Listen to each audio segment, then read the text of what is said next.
आइए आज हम लोग स्टडी करेंगे विद्युत धारावाही वृत्ताकार पास के अक्ष पर चुंबकीय क्षेत्र। अगर हम लोग इसको इंग्लिश में देखें तो बोलेंगे magnetic field on the axis of a circular current loop. तो ये जो एक्सिस है इस सर्कुलर करंट लूप में एक्सिस, ये एक्सिस का मतलब अक्ष या धुरी, जिसके परितः इस वृत्ताकार लूप को घुमाया जा सकता है। तो उस अक्ष में मैग्नेटिक फील्ड यानी चुंबकीय क्षेत्र के बारे में हमको जानकारी लेना है कि कितना चुंबकीय क्षेत्र होगा इस अक्ष के परितः या अक्ष में। तो सबसे पहले इस फिगर को देखते हैं और समझने का प्रयास करते हैं। तो देखिए सर्कुलर लूप है यानी वृत्ताकार पास है। तो यहाँ पर देखिए पहले हम लोग फिगर देखते हैं। तो यहाँ पर देखिए फिगर में ये एक्सिस है जिसको एक्स लिखा गया है और ये पॉइंट P है जहाँ पर हमें मैग्नेटिक फील्ड यानी विद्युत क्षेत्र चुंबकीय क्षेत्र के बारे में बताना है। इस डिस्टेंस को देखिए R लिखा गया है। ये x एक्सिस है, ये y एक्सिस है और ये z एक्सिस है। और इसमें जो करंट का फ्लो हो रहा है जिसके कारण मैग्नेटिक फील्ड यानी चुंबकीय क्षेत्र उत्पन्न हो रहा है वो करंट I है। और एंटी क्लॉकवाइज यानी घड़ी के चलने की विपरीत दिशा में ये धारा की दिशा है, या यूं कहें कि वामावर्त दिशा में ये करंट का फ्लो हो रहा है। ये जो वृत्ताकार पास है, धारावाही वृत्ताकार पास, उसकी रेडियस R है। ये रेडियस हमारी कैपिटल R है। देखिए यहाँ पर ये स्मॉल r है, ये कैपिटल R है। तो यहाँ पर अगर एक छोटे से टुकड़े की बात की जाए तो छोटे से टुकड़े में जो करंट होगी उसको dl माना गया है। इस दिशा में है तो देखिए इधर के लिए तीर इधर लगाया गया है क्योंकि ये करंट ऐसे जा रही है और इसमें करंट ऐसे जा रही है तो ये dl इधर लिखा गया है, इधर तीर लगाया गया। तो देखिए चित्र 4.9 कह रहा है त्रिज्या कैपिटल R विद्युत धारावाही वृत्ताकार पास के अक्ष यानी एक्सिस पर चुंबकीय क्षेत्र। इस चित्र में रेखा अवयव यानी लाइन में जो कंपोनेंट है dl के कारण चुंबकीय क्षेत्र dB तथा अक्ष के लंबवत कार्यरत इसके अवयवों को दर्शाया गया है। तो यहाँ पर देखिए एक छोटा सा अगर टुकड़ा काटा जाए, छोटा सा टुकड़ा काटा जाए तो ये रेखीय होगा यानी लिनियर होगा। कोई भी अगर सर्कुलर कोई चीज है वृत्ताकार, उसका छोटा सा टुकड़ा काटा जाए तो छोटा टुकड़ा रेखीय ही होगा। तो उसके कारण जो चुंबकीय क्षेत्र है उस छोटे से टुकड़े के कारण उसको dB माना गया है। तो अगर हम x अक्ष की बात करें तो यहाँ पर देखिए x अक्ष पर जो छोटा सा टुकड़ा होगा तो चूंकि ये एक प्लेन में होगा, x और y एक्सिस जो बनाए गए हैं, तो इस वृत्ताकार लूप के कारण x अक्ष में dBx चुंबकीय क्षेत्र है और y अक्ष चूंकि इस x अक्ष के लंबवत है इसलिए dB परपेंडिकुलर है y अक्ष में चुंबकीय क्षेत्र का घटक। और इन दोनों का परिणामी यानी जो रिजल्टेंट है वो dB हमारा इस तरह से तीर द्वारा दिखाया गया है क्योंकि जो चुंबकीय क्षेत्र है वो हमारा सदिश राशि यानी वेक्टर क्वांटिटी है। तो देखिए कह रहा है कि इस अनुभाग में हम विद्युत धारावाही वृत्ताकार पास के कारण उसके अक्ष के अनुदिश यानी इस एक्सिस के डायरेक्शन में चुंबकीय क्षेत्र का मूल्यांकन करेंगे यानी कैलकुलेट करेंगे। इस मूल्यांकन में पिछले अनुभाग में वर्णित अत्यल्प विद्युत धारा अवयवों यानी बहुत कम मात्रा में विद्युत धारा के जो छोटे अवयव हैं, मतलब बहुत छोटे अवयव, तो उनमें IDL मतलब DL बहुत छोटा सा टुकड़ा है और उसमें I करंट फ्लो हो रही है, तो के प्रभावों को संयोजित किया जाएगा। तो छोटे से टुकड़े में जो करंट का फ्लो है तो वो IDL है, मतलब DL छोटा सा टुकड़ा है और I करंट पूरे लूप में फ्लो हो रही है, तो छोटे से भाग में IDL दर्शाया जा रहा है करंट कंपोनेंट को। तो इसको जब पूरा एक साथ जोड़ेंगे तो ये पूरी हमारी वृत्ताकार पास प्राप्त हो जाएगी। और जो इंटीग्रेशन या डिफरेंशिएशन होता है उसमें छोटे टुकड़े के बारे में बात की जाती है, फिर पूरे टुकड़े में उसको पूरे वृत्ताकार या जो भी होता है उसमें लागू किया जाता है, तो पूरे में वो चीज़ निकल करके आ जाती है। तो वही कह रहा है कि छोटे छोटे टुकड़ों को संयोजित किया जाएगा। हम यह मानते हैं कि प्रवाहित विद्युत धारा अपरिवर्ती है यानी डायरेक्ट करंट है, ये चेंज नहीं हो रही है, तथा मूल्यांकन मुक्त दिक् स्थान निर्वात में किया गया है। तो जो वैक्यूम है यानी जहां पर हवा नहीं है वहां पर ये सारा कैलकुलेशन हम लोग कर रहे हैं, इस बात को ध्यान देना है। तो कह रहा है चित्र 4.9 में वृत्ताकार पास में स्थायी विद्युत धारा I प्रवाहित होते हुए दर्शाई गई है। पास को यानी लूप को मूल बिंदु पर XY तल में स्थित माना दर्शाया गया है तथा पास का त्रिज्या R है। तो इसको XY प्लेन में एक तरह से दर्शाया गया है। कह रहा है कि पास को मूल बिंदु पर XY तल में स्थित दर्शाया गया है तथा पास की त्रिज्या क्या है, R है। तो त्रिज्या R है और XY प्लेन में हमारा सर्कुलर लूप स्थित है। हमें इसी अक्ष के अनुदिश P पर चुंबकीय क्षेत्र परिकलित करना है। तो जो P पॉइंट है यहीं पर मैग्नेटिक फील्ड हमको कैलकुलेट करना है। कह रहा है मान लीजिए बिंदु P पास के केंद्र से x दूरी पर स्थित है। ये कोई पॉइंट P है जो x डिस्टेंस पर है केंद्र बिंदु या मूल बिंदु से। अब कह रहा है कि चालक पास के चालक अवयव DL पर विचार कीजिए। तो जो चालक अवयव DL है, छोटा सा टुकड़ा, उस पर विचार करना है। तो कह रहा है इसे चित्र 4.9 में दर्शाया गई है। DL के कारण चुंबकीय क्षेत्र का परिमाण बायो-सेवर्ट नियम समीकरण 4.7a के अनुसार। तो बायो-सेवर्ट लॉ इसमें लागू करेंगे तो dB इक्वल टू हो जाएगा μ0/4 पाई I mod of DL in cross R हो जाएगा अपान R³ हो जाएगा। यहाँ पर R है तो यहाँ पर R³ कर दिया गया है। पीछे आप बायो-सेवर्ट नियम को पढ़ सकते हैं, अभी हम लोगों ने पीछे पढ़ा है। तो ये इस तरह से निकल करके आ गया DL क्रॉस R, इसका मैग्नीट्यूड लेंगे। अब देखिए आगे कह रहा है अब R² equal to x² plus R²।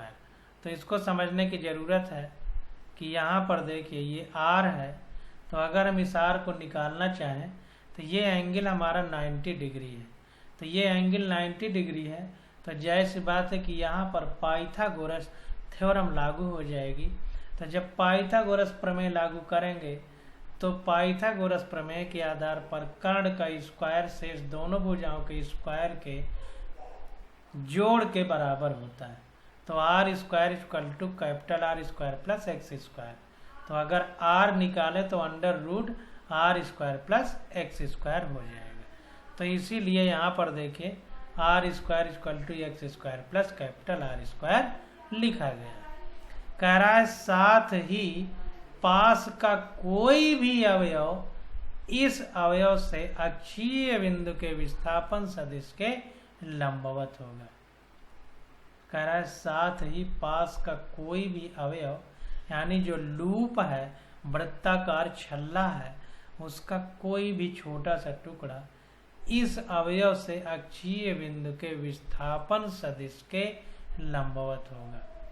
तो जो हमारा डिस्प्लेसमेंट वेक्टर होगा एक्सिस पे इस कंपोनेंट या लूप के छोटे से टुकड़े के, वो इस आर स्क्वायर के अक्ष के विस्थापन सदिश के लंबवत होगा। इस बात को ध्यान देना। अब यहाँ देखिए इस बात को जो लिखा गया है इसको समझाने के लिए कह रहा है कि उदाहरण के लिए चित्र 4.9 में अवयव डीएल YZ दिशा में है। तो 4.9 जो हमारा फिगर है इसको इंग्लिश वाली बुक में देख लेते हैं। 4.9 फिगर, तो इसमें कह रहा है कि ये जो अवयव डीएल है ये YZ दिशा में है। कंपोनेंट जो डीएल है ये YZ दिशा में है। ये जो डीएल है हमारा ये Y और Z दिशा में है। ये देखिए दिखा रहा है Y और Z दिशा में है। तो इस बात को अगर हम थोड़ा सा गंभीरता से और समझें तो देखिए, थोड़ा सा फिगर को देखिए फिर समझिए। ये जो R है ये हमारा डिस्प्लेसमेंट वेक्टर है, विस्थापन सदिश। तो ये R square equal to capital R square plus X square है, क्योंकि ये 90 डिग्री का कोण है। तो जाहिर सी बात है इसका महत्व इन दोनों के कारण है।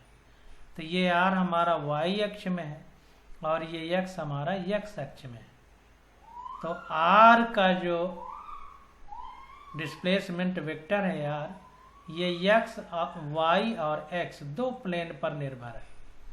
तो इसीलिए यहाँ पर देखिए लिखा हुआ है कि जबकि विस्थापन सदिश R अवयव dl से अक्षीय बिंदु P पर, यानी एक्सियल पॉइंट P जो लिया गया है पर तक XY तल में है।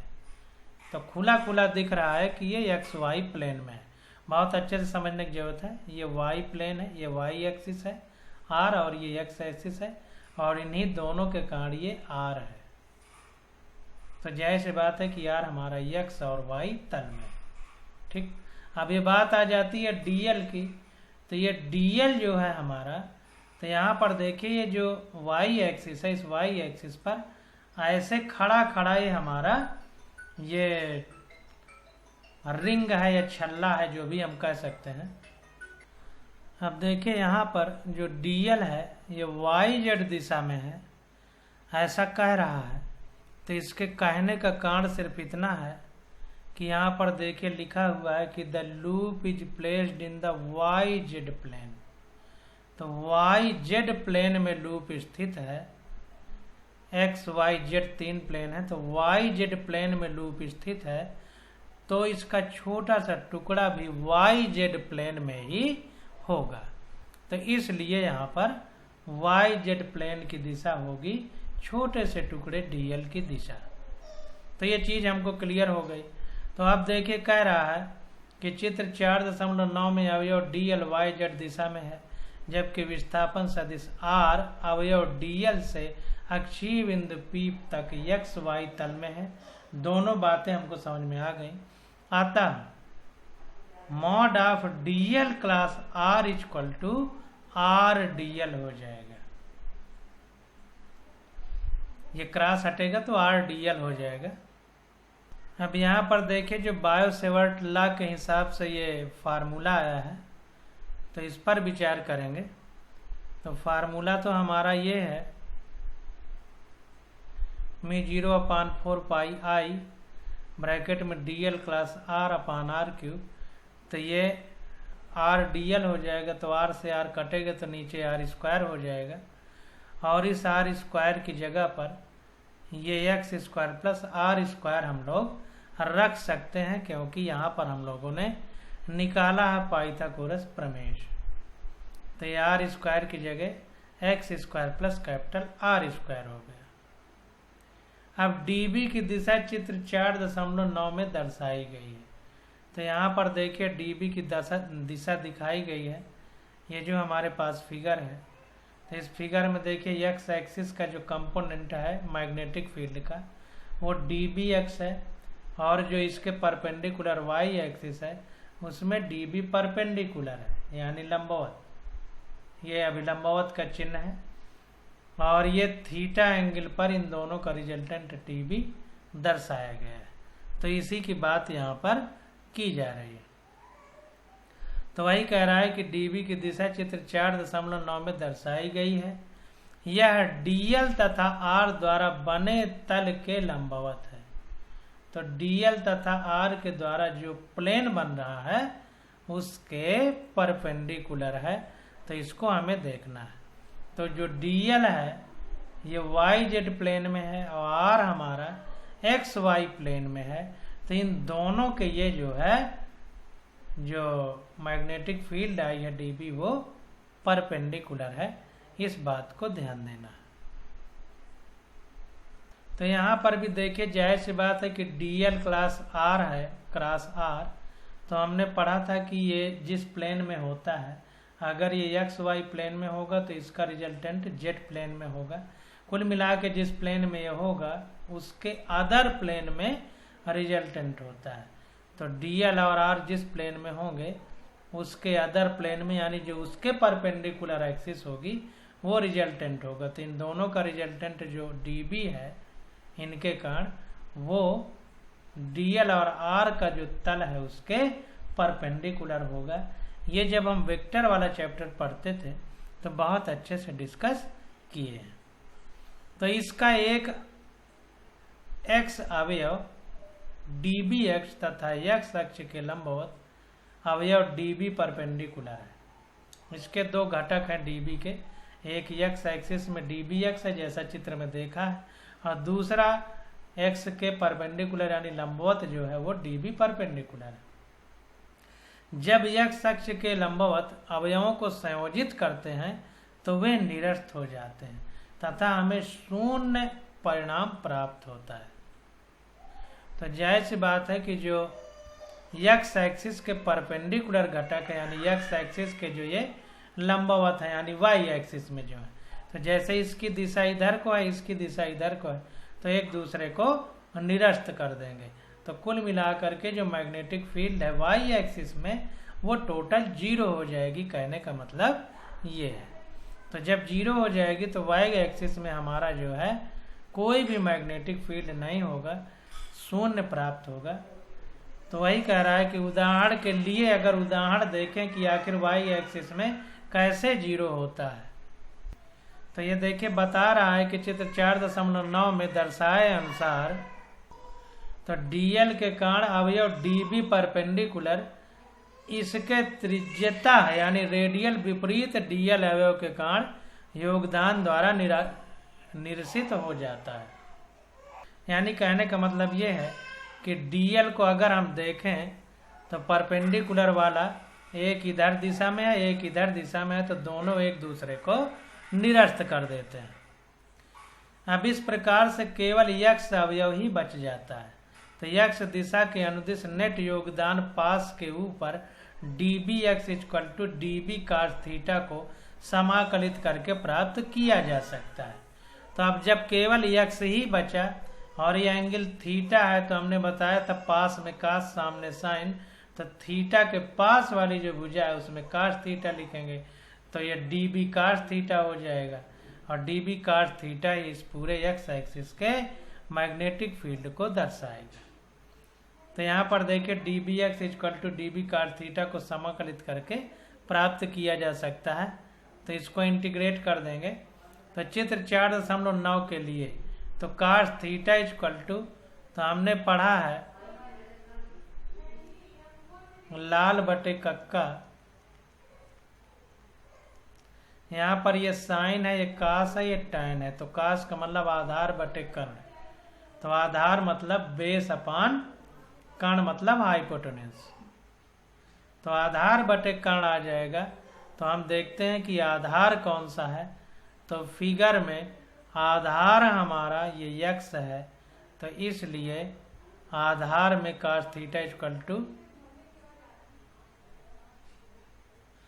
यहाँ पर देखिए थोड़ा सा ये ध्यान देने की ज़रूरत है कि ये हमारी लूप है, हमारा ये YZ प्लेन में है और ये एक्सिस है, तो ये एक्सिस इसके लंबवत है, YZ प्लेन के, ये एक्स एक्सिस है, धुरी भी इसको कह सकते हैं। तो ये हमारा अभिलंब होगा, ये कर्ण होगा, ये अभिलंब होगा और ये आधार होगा। तो आधार यानी बेस की जगह हमको ये रखना पड़ेगा। तो जो cos थीटा है वो आधार बटे कर्ण होता है, तो आधार पे r रहेगा और विकर्ण जो है वो r ये रखा जाएगा। ये r की वैल्यू हम लोगों को √r² प्लस x² रखनी पड़ेगी। तो यहाँ पर देखिए cos थीटा इक्वल टू आधार की जगह कैपिटल R अपान जो विकर्ण है स्मॉल r², तो उसकी जगह x² प्लस r² रखा है और ये हाफ लिखा है रूट की जगह पे, क्योंकि हमने अभी निकाला है कि r² equal to x² plus capital R² होता है। तो अगर r की वैल्यू रखेंगे तो इसमें रूट लिखें या फिर हाफ लिखें पावर में, एक ही बात हो जाएगी। तो इस प्रकार से निकल करके आया। तो समीकरणों 4.9 और 4.10 के हिसाब से dBx इक्वल टू हो जाएगा μ0I dl अपान 4 और ये वैल्यू उठा करके रख देंगे। यहाँ पर जो वैल्यू रखी थी ये यहाँ पर, तो यहाँ पर देखिए dBx equal to dB cos theta होगा। तो dB की ये पूरी वैल्यू रख देंगे, dB की यहाँ पर μ0I dl अपान 4 और एक cos थीटा की यहाँ उठा करके रखेंगे, तो आगे जुड़ करके ये ऊपर r आ जाएगा और ये हाफ मिलके 3/2 हो जाएगा। तो इस प्रकार से dBx हमें प्राप्त हो गया। अब देखिए समस्त पास पर dB अवयवों का संकलन 2πr प्राप्त होता है। तो चूंकि ये वृत्ताकार लूप है तो पूरा 2πr वैल्यू होती है। तो छोटे थे dl की अगर हम इंटीग्रेशन करेंगे, संकलन करेंगे या एडिशन करेंगे, जोड़ेंगे, संयोजित करेंगे तो 2πr प्राप्त होता है, जो पास की परिधि है, जो पास की क्या है, परिधि है, circumference of the loop. Circumference का मतलब परिधि। इस प्रकार b इक्वल टू क्या हो जाएगा, bx i कैप, चूंकि x एक्सिस में i कैप, y एक्सिस में j कैप, z एक्सिस में k कैप हम लोग लिखते हैं। तो b equal to bx i cap लिख सकते हैं, टोटल मैग्नेटिक फील्ड, क्योंकि x एक्सिस की वजह से ही है, y वाली तो 0 हो गई थी। तो ये हो जाएगा हमारा μ0I r² अपान 2 x² प्लस r² की पावर 3/2 i कैप। तो ये x एक्सिस वाली पूरी वैल्यू रख देंगे और यहाँ पर i कैप लिख देंगे। ये dBx छोटे से अवयव के लिए है, अगर पूरे के लिए लिखेंगे तो ये dl की जगह 2πr हो जाएगा। तो जब 2πr होगा तो 2π से 4π कटेगा तो केवल 2 बचेगा और ऊपर μ0I r² हो जाएगा, एक r ये एक r ये, तो ये वैल्यू आ जाएगी। ये 4.11 फिगर ये फार्मूला हो गया हमारा। इसको बॉक्स में आप लोग बंद कर लीजिए, ये काम की चीज़ है। उपरोक्त परिणाम की एक विशेष स्थिति के रूप में हम पास के केंद्र पर चुंबकीय क्षेत्र प्राप्त कर सकते हैं। तो जो अब लूप है इसके सेंटर पर हम लोग मैग्नेटिक फील्ड प्राप्त कर सकते हैं। तो इस प्रकार यहाँ x बराबर 0 तथा हमें प्राप्त होता है। तो अगर हम सेंटर पर जाएंगे तो x एक्सिस हमारा 0 हो जाएगा।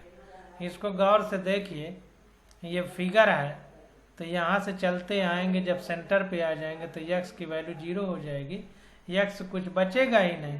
तो इसलिए x की वैल्यू सेंटर पर 0 होगी। तो हमें क्या प्राप्त होगा, B0 equal to mu 0 I upon 2R I cap. तो ध्यान दीजिए, सेंटर पर अगर निकालना हो तो सेंटर पर B0 लिखेंगे या BO लिखेंगे, तो ये हमारी मैग्नेटिक फील्ड होगी mu 0 I upon 2R I cap. ये हमको प्राप्त होगा, क्योंकि x की वैल्यू यहाँ पर 0 हो जाएगी, तो यहाँ पर 0 लिख देंगे और इसको पूरे को सॉल्व करेंगे तो ये R स्क्वायर से R स्क्वायर ये कट पिट करके कुल मिला के mu 0 I upon 2R I cap बचेगा। तो वृत्ताकार तार के कारण चुंबकीय क्षेत्र रेखाएं बंद वृत्ताकार पास बनाती हैं, जिन्हें चित्र 4.10 में दर्शाया गया है। तो ध्यान दीजिए कि क्लोज्ड सर्कुलर लूप बनाएंगी जो मैग्नेटिक फील्ड होंगी, और उनको फिगर 4.10 में दिखाया गया है। तो चुंबकीय क्षेत्र की दिशा एक अन्य दक्षिण हस्त नियम, अंगुष्ठ नियम द्वारा प्राप्त होती है, यानी राइट हैंड थंब रूल द्वारा प्राप्त होती है। यह नियम नीचे दिया गया है। तो जो लूप है, उस लूप में जो मैग्नेटिक फील्ड लाइंस होंगी वो कैसे होंगी, तो वो राइट हैंड थंब रूल द्वारा प्राप्त होंगी, राइट हैंड थंब रूल, और ये नीचे थंब रूल लिखा गया है। तो इसको पढ़ते हैं और समझने का प्रयास करते हैं। तो देखिए इसमें क्या लिखा जा रहा है। कह रहा वृत्ताकार तार के कारण चुंबकीय क्षेत्र रेखाएं बंद वृत्ताकार पास होती हैं। हाँ, ये तो पढ़ लिया हमने। तो जो राइट हैंड थंब रूल यानी दक्षिण हस्त नियम है वो क्या है। कह रहा वृत्ताकार तार के चारों ओर अपने दाएं हाथ की हथेली को इस प्रकार मोड़िए कि उंगलियां विद्युत धारा की दिशा की ओर संकेत करें। तब इस हाथ का फैला हुआ अंगूठा चुंबकीय क्षेत्र की दिशा बताता है। तो दाएं हाथ की जो हथेली है, तो इसमें उंगलियां हमको उस दिशा में मोड़ना है जिस दिशा में हमारी जो है विद्युत क्षेत्र की दिशा हो। तो जो अंगूठा होगा हमारा वो विद्युत क्षेत्र की दिशा बताएगा। तो उंगलियां चुंबकीय क्षेत्र की दिशा में मोड़ना है। ये देखिए यहाँ पर दिखाया गया है कि अगर इस तरह से हमारी करंट का फ्लो हो रहा है, तो विद्युत धारा का, तो इधर जा रही है इधर लौट रही है, तो उंगलियां ऐसे देखिए मोड़ी जा रही हैं। तो ये अंगूठा इधर को जा रहा है, तो चुंबकीय क्षेत्र की दिशा इधर को होगी। तो ये देखिए चुंबकीय क्षेत्र लाइन इधर जा रही है और बंद पास यानी सर्कुलर लूप बना रहे हैं। तो दाहिने हाथ को जिधर को विद्युत धारा का घुमाव हो उसी दिशा में उंगलियों को घुमाना है। तो जिधर अंगूठा जाएगा वो विद्युत क्षेत्र की दिशा होगी और उंगलियां विद्युत धारा की दिशा होंगी। तो यहाँ पर देखिए लिखा जा रहा है कि किसी विद्युत वाही पास का चुंबकीय क्षेत्र दर्शाया गया है। यहाँ पर कह रहा है कि पाठ की विषय वस्तु में वर्णित दक्षिण हस्त अंगुष्ठ नियम यानी राइट हैंड थंब रूल नियम द्वारा उत्पन्न चुंबकीय क्षेत्र की दिशा निर्धारित होती है। तो मैग्नेटिक फील्ड की डायरेक्शन इस राइट हैंड थंब रूल से हम लोग बता सकते हैं। पास के ऊपरी पार्श्व को उत्तर ध्रुव तथा निचले पार्श्व को दक्षिण ध्रुव माना जा सकता है। तो ये हमारा नॉर्थ पोल मान सकते हैं, ये हमारा साउथ पोल मान सकते हैं। नीचे वाले को दक्षिण पोल, ऊपर वाले को उत्तरी पोल मान सकते हैं। तो दक्षिणी पोल से यानी साउथ पोल से मैग्नेटिक फील्ड लाइन निकल करके नॉर्थ पोल में जा रहे हैं। ये हम लोग देखने को हमको मिल रहा है। अब ये दो क्वेश्चन दिए गए हैं, इनको हम लोग करते हैं और करके समझने का प्रयास करते हैं। तो कह रहा है चित्र 4.11 में दर्शाए अनुसार किसी सीधे तार जिसमें 12 एम्पियर विद्युत धारा प्रवाहित हो रही है को 2 सेंटीमीटर त्रिज्या के वृत्ताकार चाप में मोड़ा गया है। इस चाप के केंद्र पर चुंबकीय क्षेत्र B को माने। तो यहाँ पर देखिए केंद्र बिंदु में हमें B मानना है जो मैग्नेटिक फील्ड है। इसको ऐसे तार को सर्कुलर हाफ लूप में मोड़ दिया गया है। इसमें 12 एम्पियर की करंट जा रही है और इसका जो रेडियस है वो 2 सेंटीमीटर है। तो कह रहा है सीधे खंडों के कारण चुंबकीय क्षेत्र कितना है, ये हमको बताना है। तो देखिए सीधे खंड यानी जो सीधे तार है, तो तो सीधे खंडों के प्रत्येक अवयव के लिए डीएल तथा आर समांतर है। तो यहाँ पर छोटा सा टुकड़ा लें अगर डीएल और आर जो है ये दोनों एक दूसरे के पैरेलल है, अतः DL cross R equal to 0 होगा, क्योंकि डीएल क्रॉस आर बराबर डीएल आर साइन थीटा होता है। साइन 180 का मान 0 होता है, तो ये वैल्यू 0 हो जाएगी। तो इस प्रकार सीधे खंड मैग्नीट्यूड बी को कोई योगदान नहीं देते हैं। तो जो सीधा तार का ये खंड है ये मैग्नेटिक फील्ड में किसी भी प्रकार का योगदान नहीं करेगा। अब अगला पूछा जा रहा है, कह रहा है किस रूप में अर्धवृत्त द्वारा बी को दिया गया योगदान वृत्ताकार पास के योगदान से भिन्न है और किस रूप में एक दूसरे के समान है। तो देखिए जो सर्कुलर लूप हमने ऊपर पढ़ा है, तो वृत्ताकार लूप से किस प्रकार से ये बी की वैल्यू भिन्न है, जब ये अर्धवृत्ताकार लूप है, और दोनों में एक दूसरे से क्या भिन्नता है और क्या समानता है ये हमको बताना है। तो देखिए अर्धवृत्ताकार लूप के सभी खंडों के लिए डीएल क्लास आर सभी एक दूसरे के समांतर है, कागज के तल में भीतर की ओर जाते हुए। तो ध्यान दीजिए ये करंट इस तरह फ्लो हो रही है, तो करंट अगर इस तरह फ्लो हो रही है तो दाहिने हाथ के अंगूठे के नियम से अगर इस जगह हम दाहिना हाथ रखें और उंगली इस तरह मोड़ें तो अंगूठा इस कागज के तल में लंबवत अंदर की ओर जा रहा है। करके देख लीजिए, यहाँ पर अपना दाहिना हाथ वो करिए और करके उंगलियों को मोड़िए इस दिशा में, जैसा अभी ऊपर हमने नियम पढ़ा है राइट हैंड थंब रूल। तो अंदर की ओर अंगूठा जा रहा है, यानी मैग्नेटिक फील्ड इसके कारण अंदर की ओर है। या इस तरह भी कर सकते हैं कि ये देखिए दक्षिणावर्त दिशा में इस तरह से अगर पूरा लूप होता तो करंट भगती। तो अगर करंट इस तरह क्लॉकवाइज चलती तो स्क्रू को अगर हम क्लॉकवाइज घुमाएं तो अंदर को धंसती है उसकी नोक, तो अंदर की ओर हमारा मैग्नेटिक फील्ड होगा।